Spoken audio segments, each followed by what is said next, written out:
Hey, everybody. Welcome to the Post Political Podcast. I'm the host, Derek Britton, and I'm excited for today. We have a expert on state policy and some voting rights pieces as well that we're going to talk about today.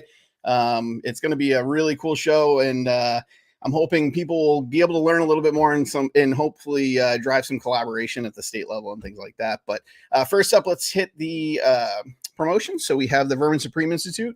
Our purpose is to inspire social evolution through the disruption of authoritarianism, to promote compassionate activism, and to spread the knowledge of redacted history. Through the use of humor, direct action, and mutual aid, we uplift the disaffected, the disenfranchised, and the disempowered. And I'm super happy to announce that the Love and Action fundraiser did wrap up.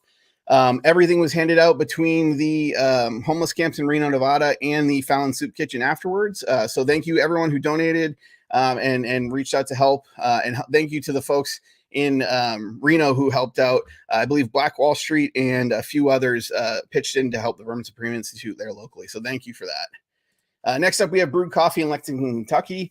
If you are down there, check out Brewed Coffee and Beer Drinkery. I'll put my affiliate link in the comments to support the podcast. You can buy all sorts of different stuff there with Brewed's logo on it. And now we have the podcast shop. So we have two promos going with two different mutual aid programs. This is the Be Gay, Do Crime promo. So we are doing this with the Trans Resource Network of Louisiana. They are basically a big group that helps trans and gender nonconforming folks down in New Orleans, Louisiana. They do everything from providing like rides to surgeries to different housing help and a bunch of different stuff down there. So check them out. And if you want, you can either buy one of the shirts or hats or donate directly to the PayPal link. And lastly, we have the Bridge Kids Get Back promo. So you can buy, one of these t-shirts or totes and basically support the group in Massachusetts who is committed to feeding, clothing, and uplifting the homeless and unhoused communities in the area. So you can either buy one of these shirts again or go down to the PayPal link below and donate directly to the organization. Oh, and I actually, one more thing. I'm actually working with Ashley Shade, who is running for city council in Massachusetts, out in North Adams, Massachusetts. She is doing a big Trans Day of Visibility live stream event tomorrow evening. So if you go to Ashley Shade for city council, you will be able to find some of the live stream details there tomorrow. So tomorrow's the actual day, and you actually find a nice education post that was posted today, kind of educating folks where the day came from and kind of how it all started. So without further ado, let's bring in Carolyn. So Carolyn Fiddler is a communications director for the Daily Kos. She's a progressive Democrat that does state legislative policy and is an expert with voting rights laws and everything. So let's bring her in and get talking. How you doing? Hey, y'all. Thanks for having me.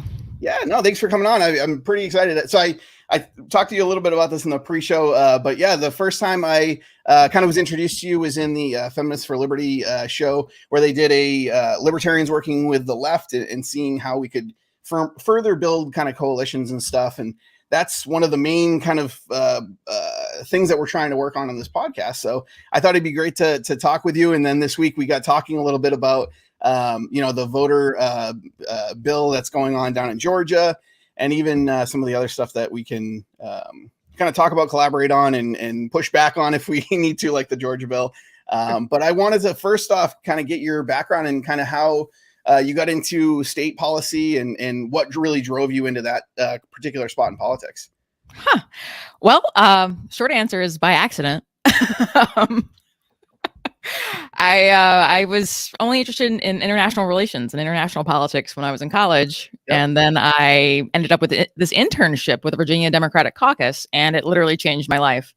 And it was a natural fit in retrospect because my parents were teachers, lifelong educators, so state employees. And it didn't hit me until I was a grown up that, like, when Democrats were running things on the state level, my parents seemed to be better off. Yep. And then I was working in politics, and I realized that this stuff impacts people's lives literally every day. And then suddenly I realized that this is the most important thing I could do with my life.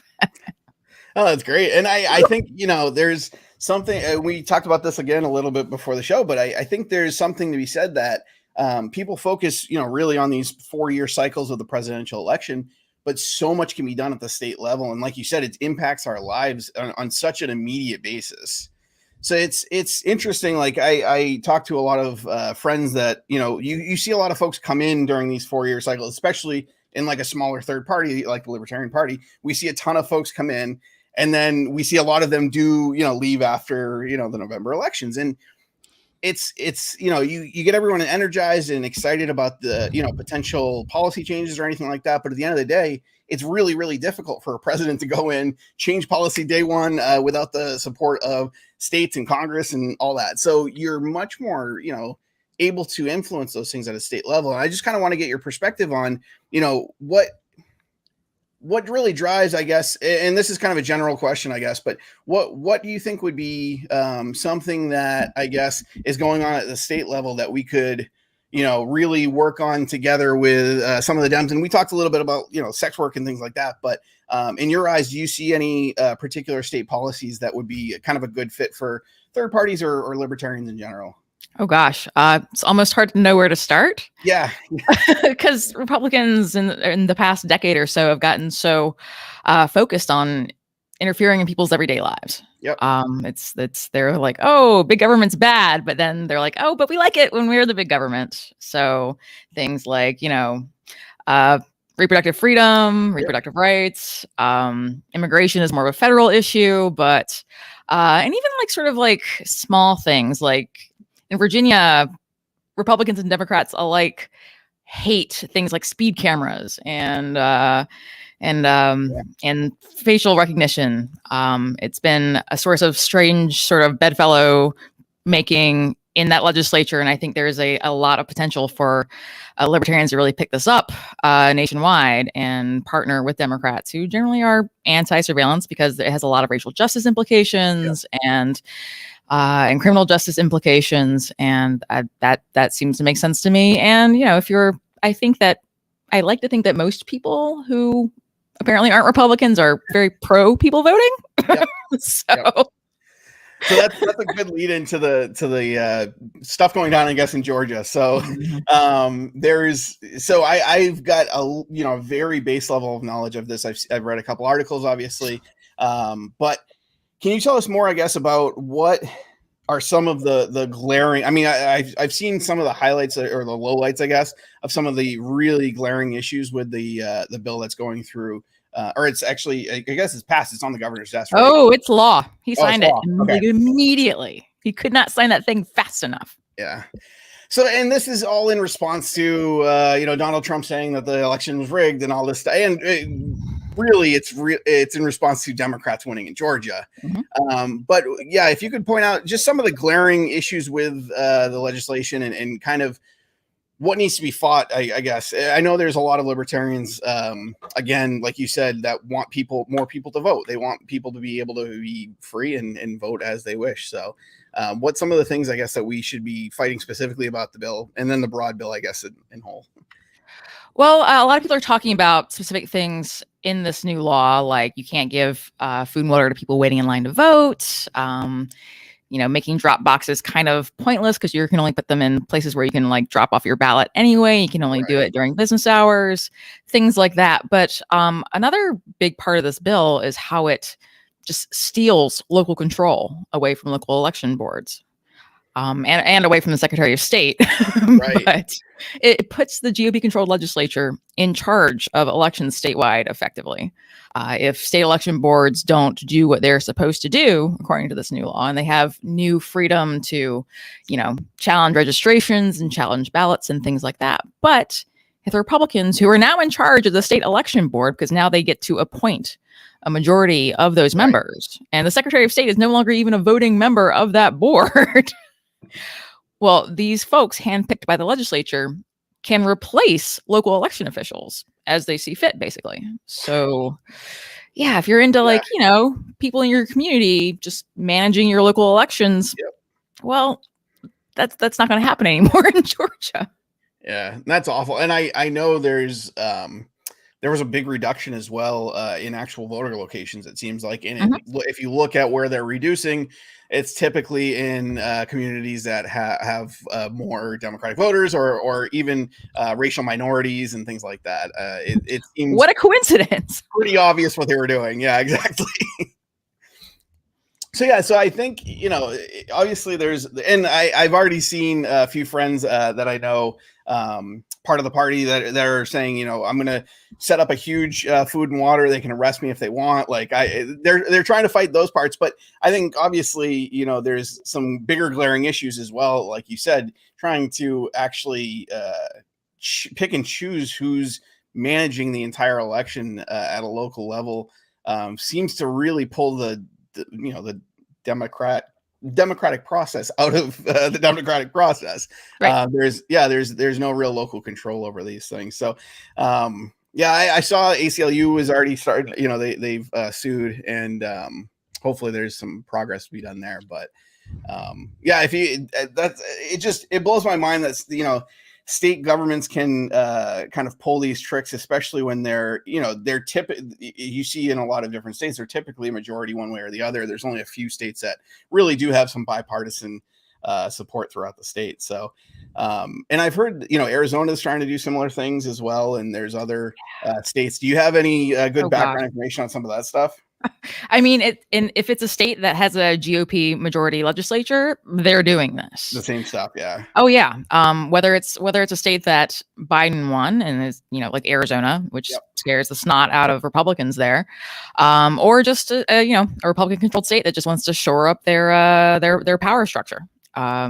Republicans know that they are electorally, their days are numbered in a lot of places, but they have a lot of tricks that they can use to hold on to power longer than they should have it based on the evolving electorate in a lot of places. And they're pulling out all the stops. And we're staring down the barrel of the next round of redistricting as well, which is a whole other ball of wax. But it's it's like what, 38 to 16. I mean, it's a big number in the number of GOP controlled redistricting areas versus the it's a big. Republicans will be drawing about 4 times the number of U.S. House districts as Democrats will be drawing. It's going to be a rough decade if you're into progressive policies and things like that, whether it's a state level or the federal level. You're going to have a hard time. Yeah, which is one of the reasons, I really do think a lot of these coalitions and collaborations between third parties who do have some of these socially progressive values and the Democrats can really get together on certain things. Like we were talking about before, Massachusetts in particular is trying to decriminalize sex work. And I think, there's the Massachusetts, I did just see that the Massachusetts Libertarian Party just drafted a what do you call it? I think it was a referendum to basically support the bill and say that, the libertarians backing it. But, I'd really like to see people, trying to go out and really turn public support for this. And, those types of things, it's going to need collaboration, I feel like, between, the left, I guess, and some of the Green Party members, libertarians, DSA, and People's Party and all that. So I think there's a lot of stuff in the future that we can really work on well and fight some of the authoritarian, I guess, policies that are coming down on it. That is a good way to describe a lot of these things.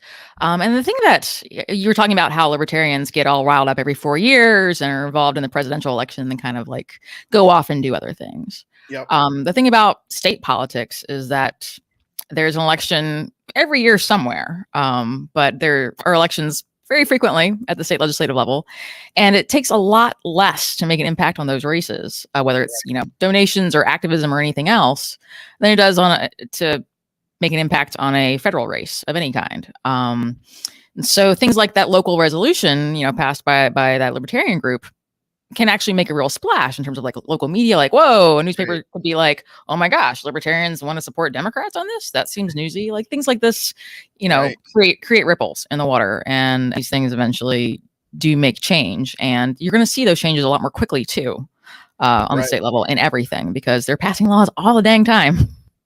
Yeah, yeah, and some scary and some not.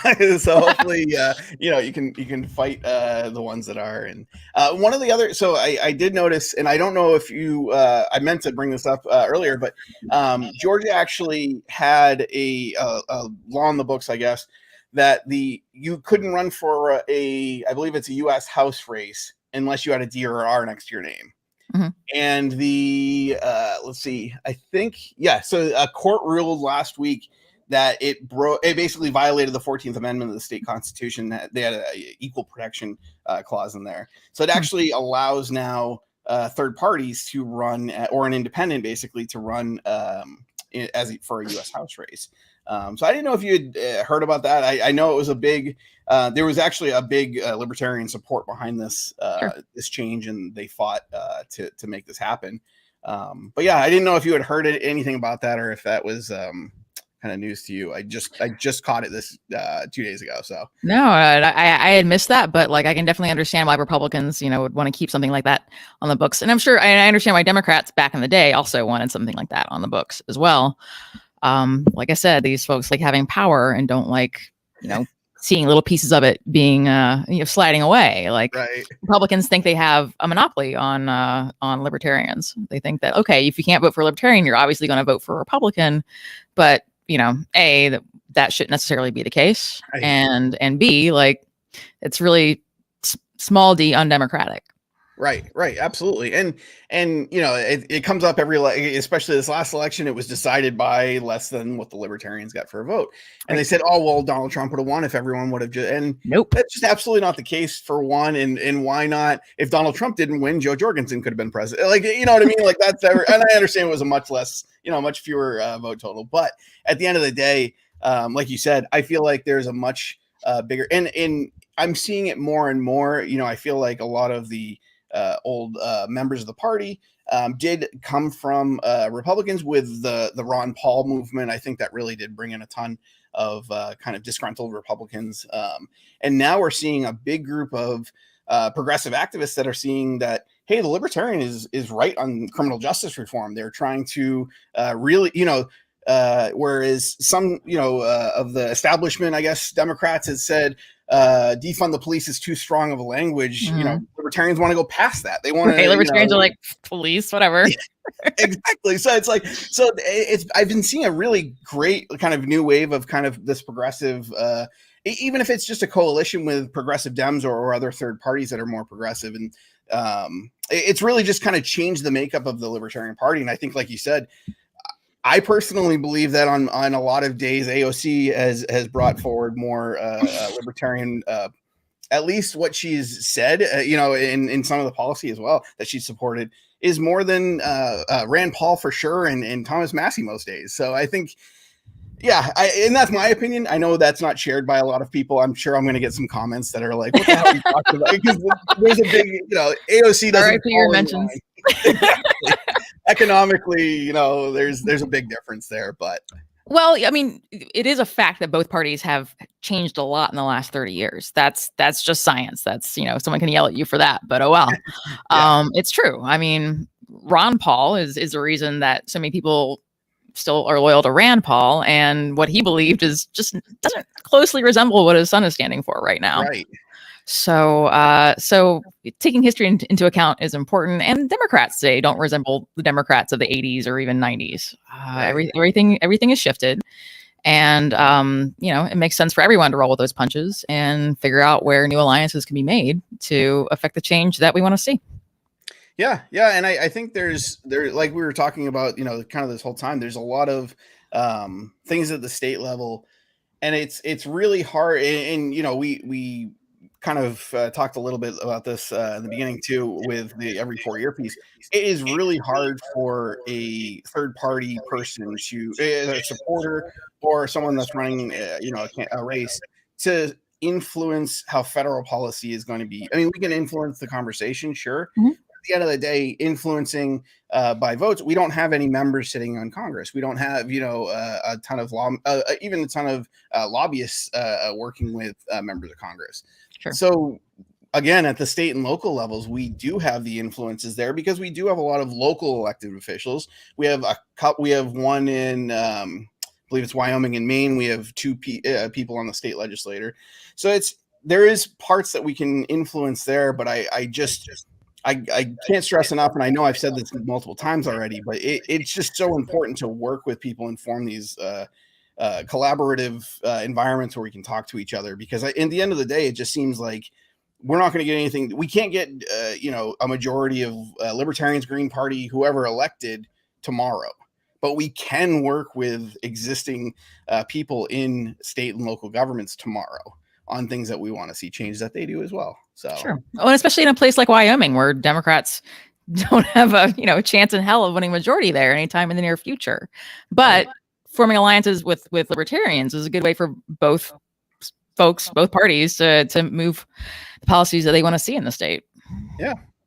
So just in general, I mean, this is kind of a broad question. It might be hard to kind of hone in on some of the big. So what are some of the big pieces of state legislature coming up, I guess, in this next year that you've seen kind of introduced early on that could be, and this doesn't have to be, third party support or anything like that, but just some kind of big things that will really either shift power in the state or shift how people, I guess, live their daily lives in each state. I know your specialties in state politics and policy, so I wanted to kind of utilize that and kind of hear more about some of that. So. Oh no, I have to talk about this thing that I love to talk about all the time. Well, the thing about state legislatures is that they're on sort of a different cycle than federal politics. Like, a lot of state legislatures will be wrapping up their sessions in the next month or so. When one of the reasons that the law in Georgia passed last week is that their session ends this week. They had to get it done, or that was that. So, and some legislatures are year round, but most of them are not. So a lot of things are moving very quickly right now as these legislatures are barreling towards, adjourning sine die for the year. Yep.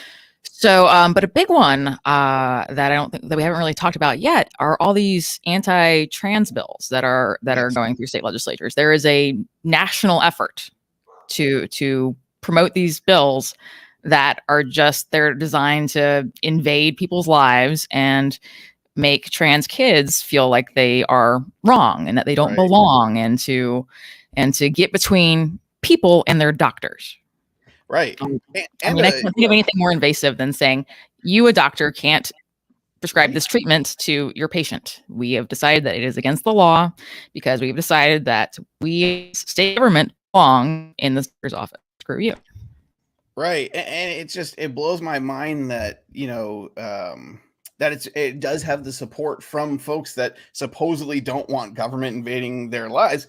They only, seem to care when it invades their personal lives and not, the lives of others. But at the end of the day, I mean, they're doing some very dangerous things with folks. Like, I'm by no means an expert. I have family and friends that are in the community, and I am learning every single day.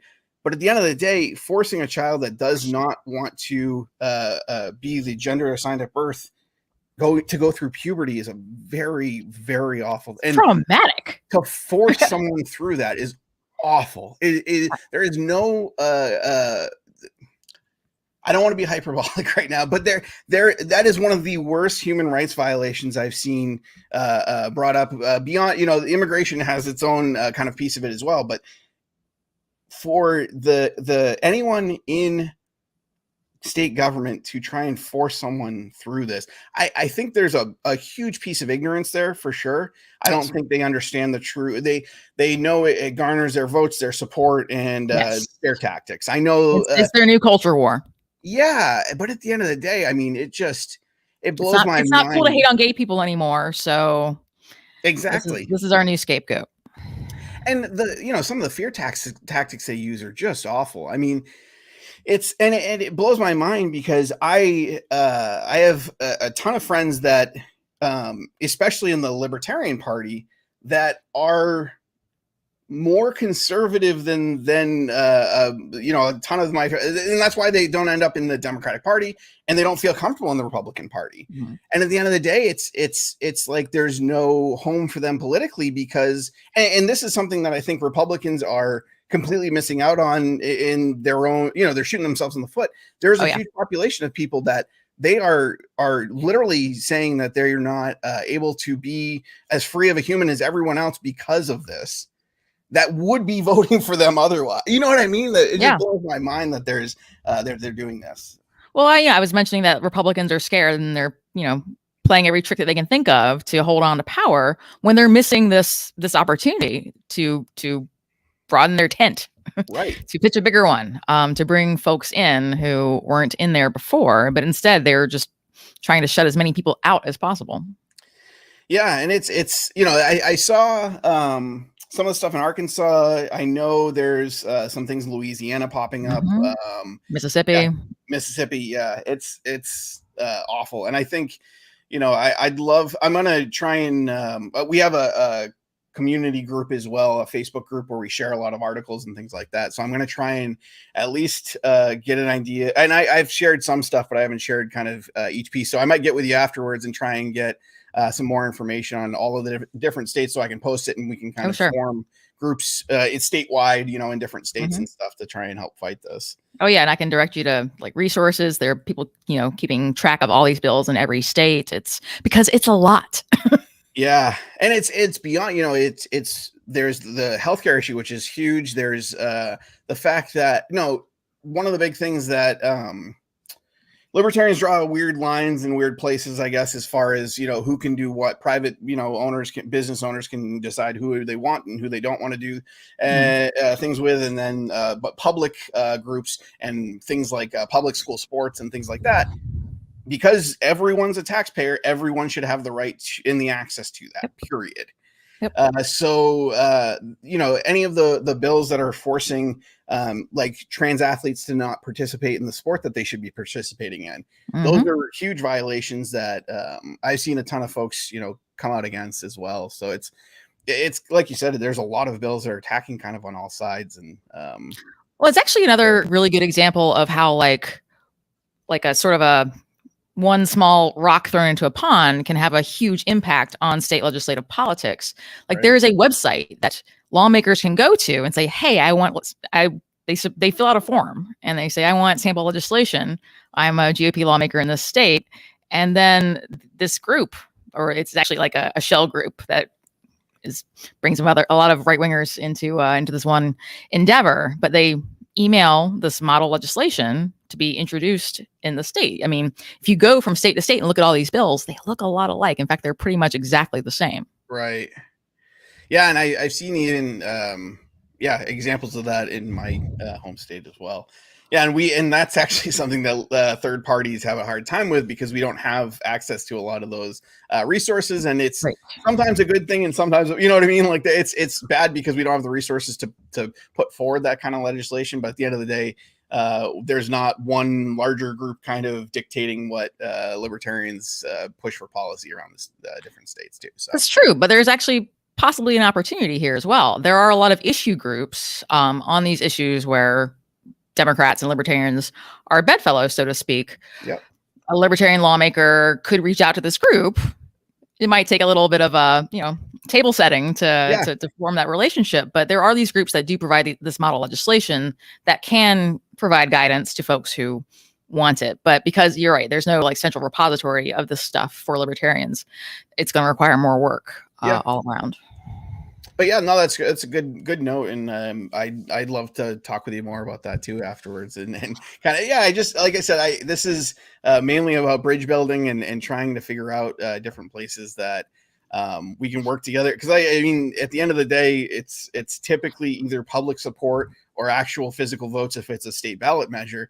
And the more it shouldn't be in some cases where maybe different parties have really negative. Outside view, maybe there's some issues with working together with folks, but at the end of the day, you want as much support for these things as you can to help push the legislation forward in the state. So well, I think a lot of Democrats in a lot of places are eager to find someone to have like a good faith conversation with. Like they're not really getting that from a lot of their Republican colleagues anymore, whereas they used to, decades ago. Yep. But even though, say a Democrat and a libertarian certainly aren't going to agree on everything. Right. The fact that they can actually have a good faith conversation about policy and the differences and possible areas of overlap is something there is not enough of in politics generally right now.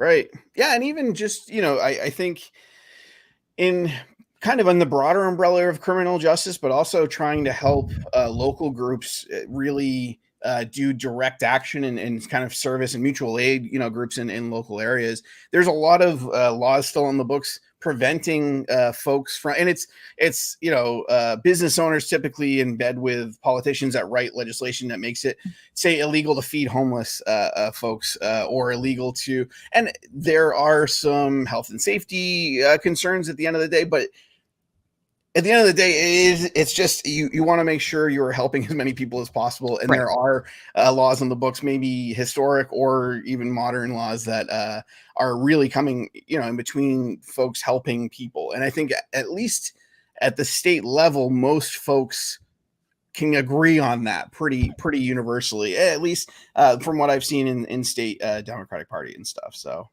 I think that's right.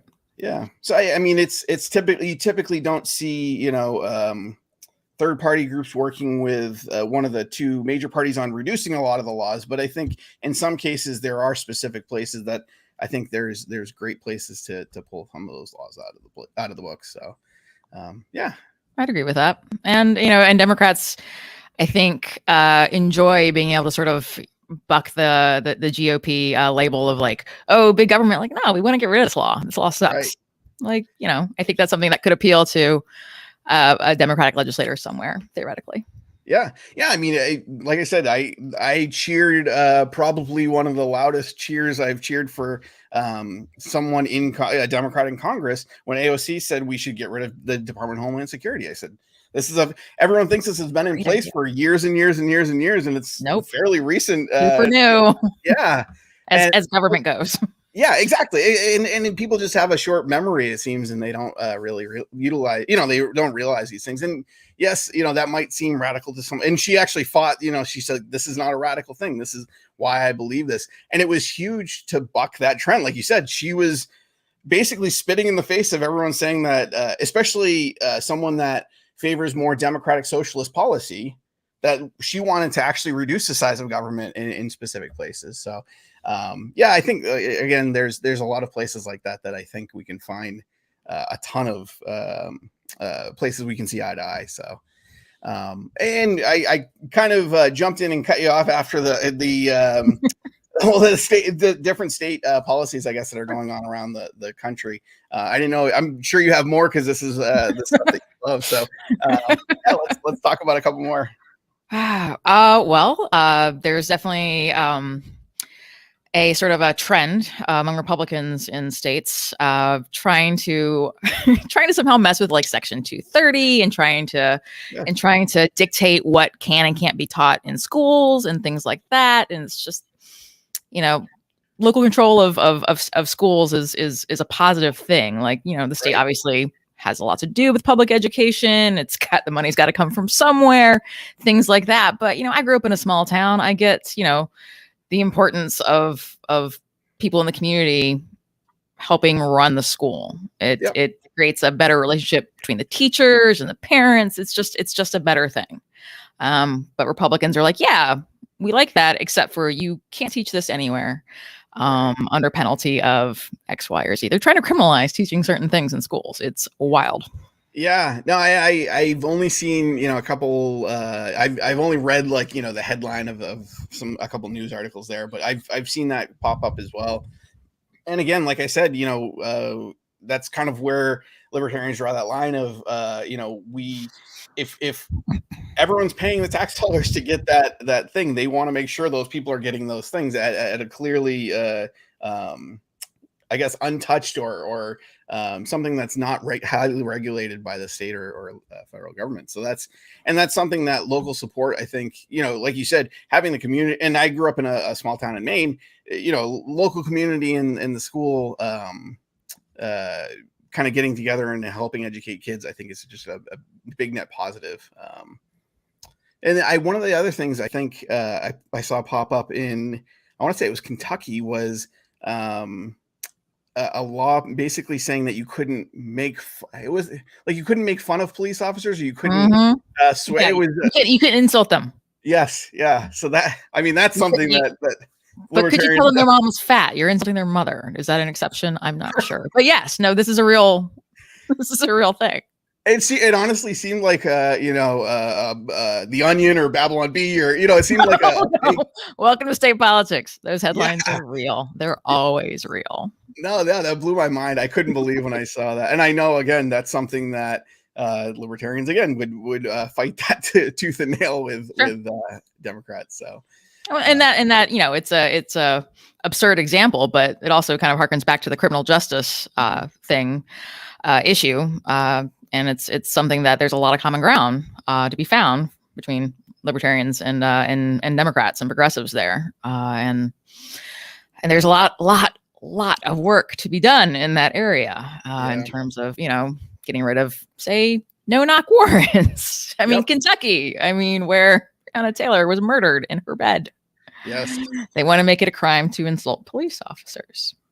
Is calling them a murderer an insult if it's true? Right.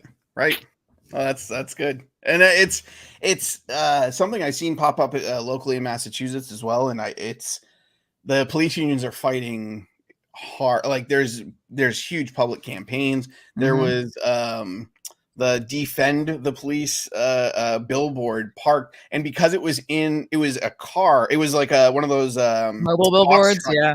They parked it right in front of the town hall, and people flipped out. They're like, this is trying to sway votes. It's not supposed to be within 100 feet of the town hall. It's literally parked in front of the town hall. But I guess there was some issue because it was a mobile thing that it wasn't an issue. I don't know. Ugh. But yeah, no, and there's been a lot of that big pushback from police unions and stuff and trying to fight.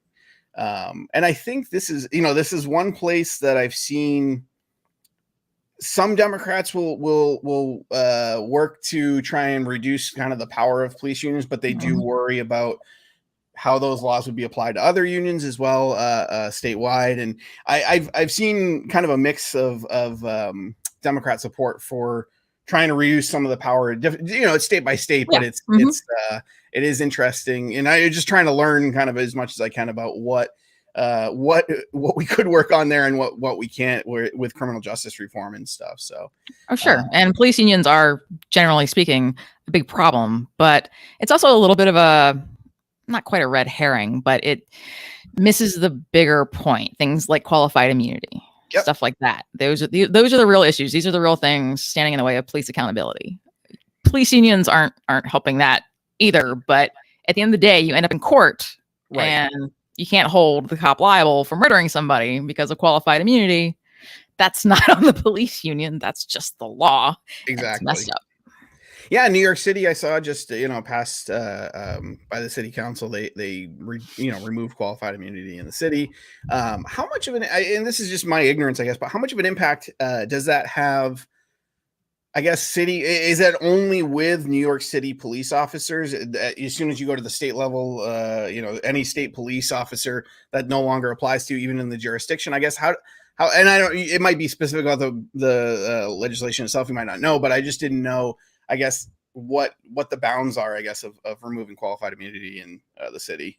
Yeah, if the city did it, it only applies to city cops. But things that start in New York City have a way of spreading. So if they start that there and they find it workable, the very progressive majorities in the state legislature are very likely to take that ball and run with it. Yeah, and I think it's one of the glaring. I mean, this is something that libertarians have been talking about for a very long time, the qualified immunity piece, and it's come up, time after time. And last year, obviously, was a significant piece. But I think this is one massive area that we've seen a city council member, a very, very local official, have such a significant impact on and I mean, New York City council races are bigger than small city councils, but every city has a city council, and all those cities pass ordinances that have an outsized impact on people's daily lives. Absolutely. And I think this, I tried to, in the community, the post-political community group, I tried to kind of highlight that, hey, run for city council. This is a big deal. And this is something you can impact in your city. And, if again, I want to really highlight that just the local and state politics matter so much, and I feel like people miss that boat because all the hype in the media and stuff really gets pushed towards these massive presidential campaigns and stuff. Yeah, So. libertarians need their own version of run for something. Yeah, and it's it's a bit of organization that needs to happen, a bit of right, and that's basically what I mean. It's an infrastructure thing, yeah. And for Democrats below the federal level, that sort of real activist infrastructure didn't exist for state politics before 2016. Right. And then when Trump got elected, everyone was like, "Oh shit, what do we do? We have to do something." There are state elections in Virginia this year. What? State politics matters? Right. Oh my gosh. And then people started catching on, and now Democrats have this kind of amazing activist infrastructure around state politics. It didn't happen overnight, and it didn't happen as soon as I wanted it to. Someone's been yelling about this stuff for longer than I care to admit. Right. But there are models out there.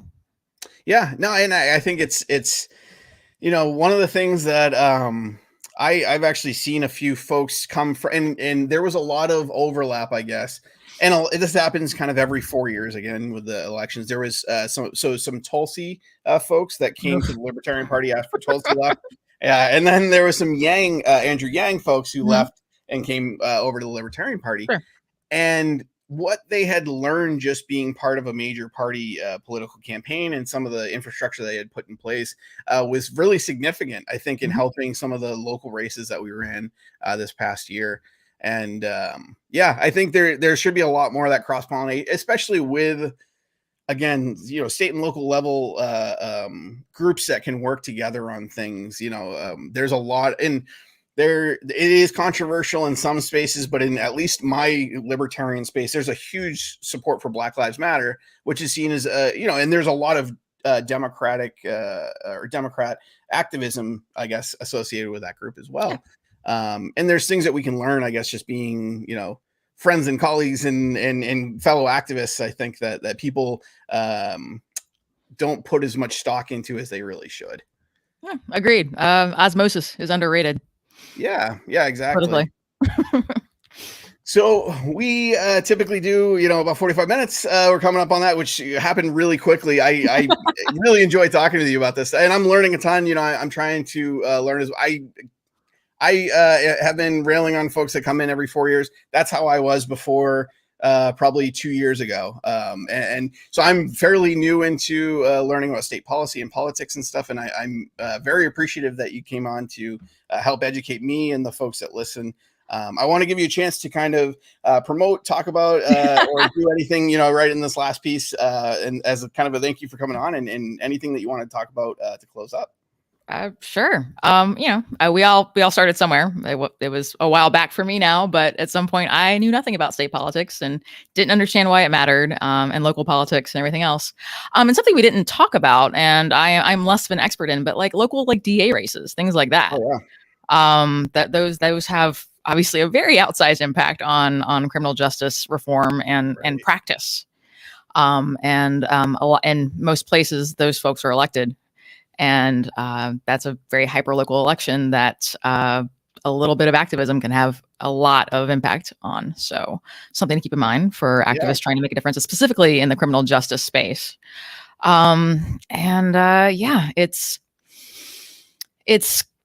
It can seem kind of obscure in terms of plugging into state and local politics, but once you get in, you're really in. And I highly recommend it. You really understand that it matters when you really dig into it. And in terms of what to promote, I write this newsletter.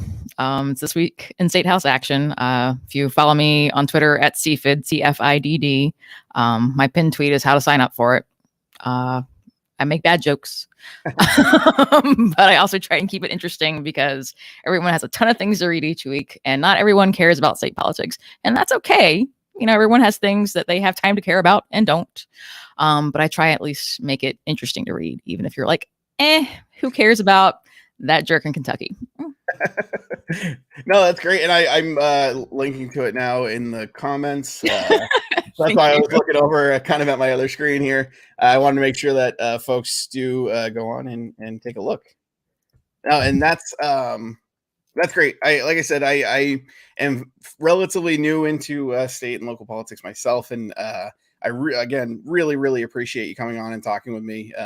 It went by really quickly because I was just really it really does interest me. I think it interests a lot of the folks. I've had on actually a bunch of folks running for Boston City Council recently as well, trying to impact what we have methadone mile, which is a really complex issue that a lot of politicians in Boston have been just kind of glazing over for the past 20 years. So it's really I've seen such a big potential impact, I guess, for state and local politics. Yeah, we didn't even talk about drug policy. I know, it's a whole other massive. Well, I hope to have you on again. This was wonderful, and I thank you so much for coming on. Absolutely, thanks for having me. This was super fun. Great. Have a great night. You too.